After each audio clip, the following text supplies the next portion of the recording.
Herkese merhaba. Update'in bu bölümünde Turkcell'in CMO'su Alper Ergenekon'la birlikteyiz. Hoş geldin Alper. Merhaba, hoş bulduk.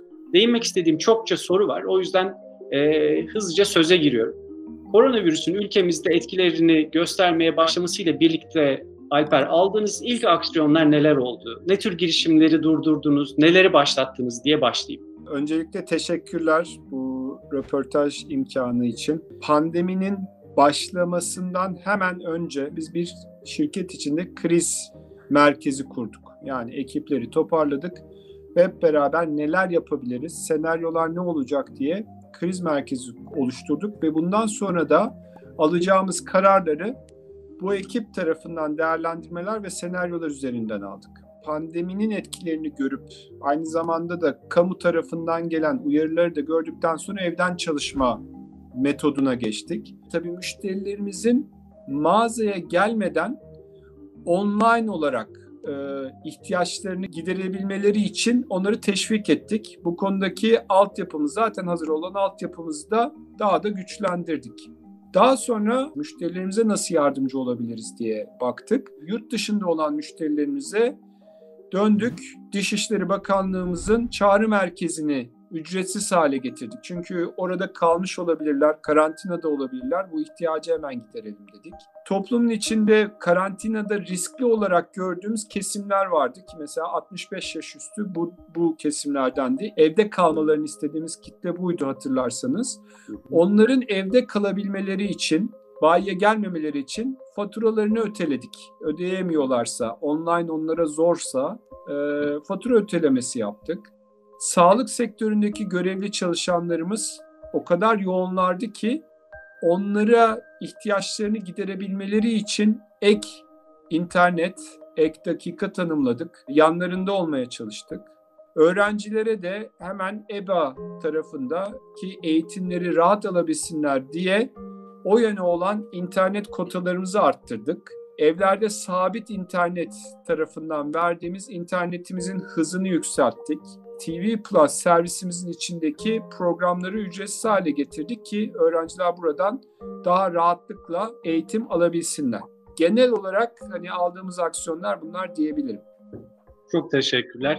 Sen de bahsettin, birçok servisiniz var. Bu dönemde de özellikle bu servisleri kullanarak da tüketiciye, kullanıcıya fayda sağlamak için önemli çalışmalar yapmışsınız. Buradan onu anlıyorum.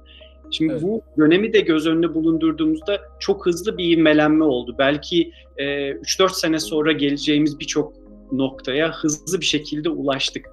Şimdi senin az önce bahsettiğin bu hizmetleri de düşünürsek, siz mobil operatör olmaktan internet hizmet sağlayıcılığına, arama motoru, TV Plus, mesajlaşma uygulaması, BIP, Fizi'den bahsettiğin dijital ödeme, bütün bunları, bu hizmetleri düşündüğünde gelecek büyümesine Turkcell için en büyük, en önemli rol oynayacağını düşündüklerin hangileri?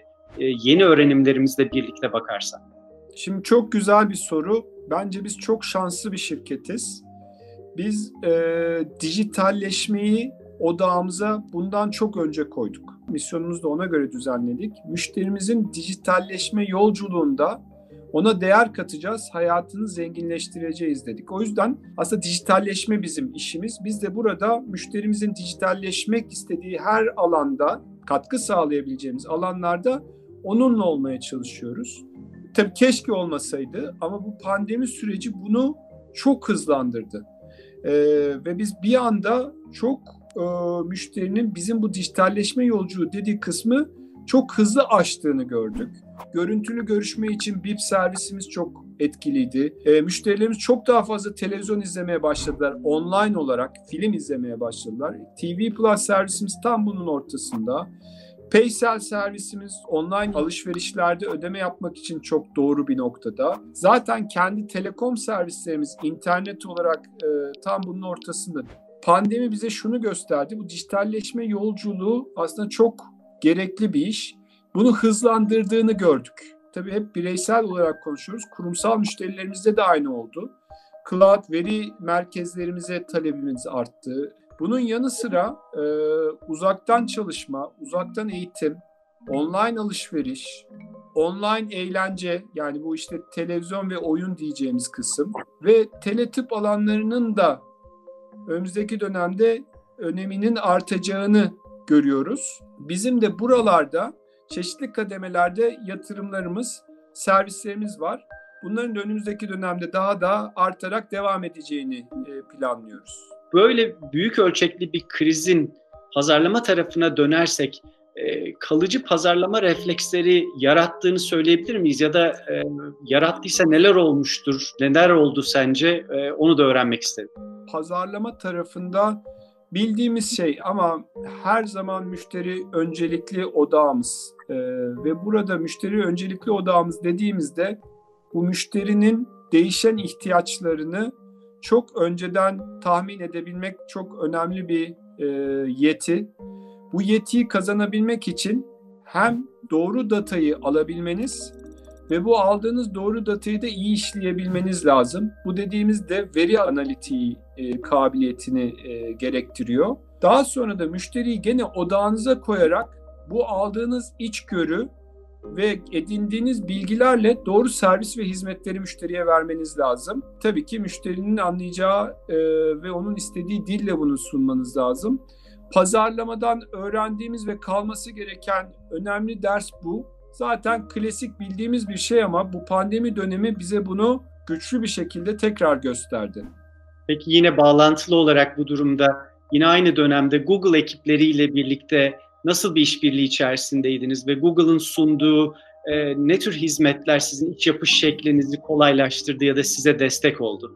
Şimdi Google ya her zaman olduğu gibi performans pazarlamasında ve marka bilinirliğinin iletişim çalışmalarında en önemli ortağımız. Bu çok net ve biz pandemi olduğu anda kriz masası kurduk diyorum ya, aynı zamanda da hemen gittik Google ve ajans çalışanlarımızla birlikte çalışmaya başladık.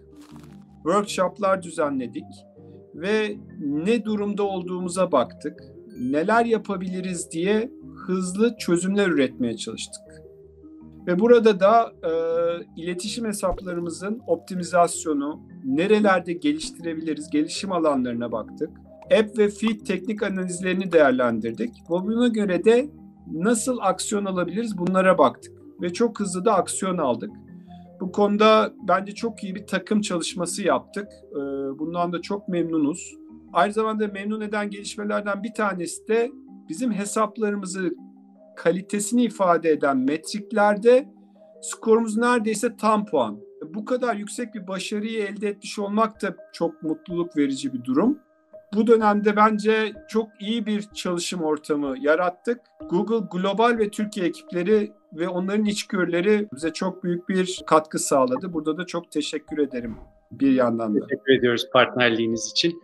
Peki son olarak bu içeriğimizi izleyecek özellikle de pazarlamacıları düşünürsek, içinde bulunduğumuz dönem ve geleceği de düşündüğümüzde kilit bir içgörü ya da tavsiye vermek istesek ne söylersin Alper? Hep aynı şeyi söyleyeceğim ama çok önemli bir şey. Müşteriyi iyi dinleyebilmemiz lazım. İhtiyaçlarını iyi öngörebilmemiz lazım. Burada da dijital dönüşümü tamamlamak çok önemli. Pazarlama olarak bu çok önemli. Çünkü dijital dönüşümle gelecek olan çeviklik, hızlı respons yani cevap vermemizi sağlıyor. Bunu sağlayacak veri ve veri işlemeyi de bize imkan sağlıyor. Dolayısıyla müşteriyi dinlemek her zaman bizim için çok önemli ve hızlıca dijital dönüşümümüzü de tamamlamamız lazım. Bu ikisi bence çok önemli içgörüler diye düşünüyorum. Değerli görüşlerin için çok teşekkürler Alper. Teşekkür ediyoruz katılımın için. Ben çok teşekkür ederim.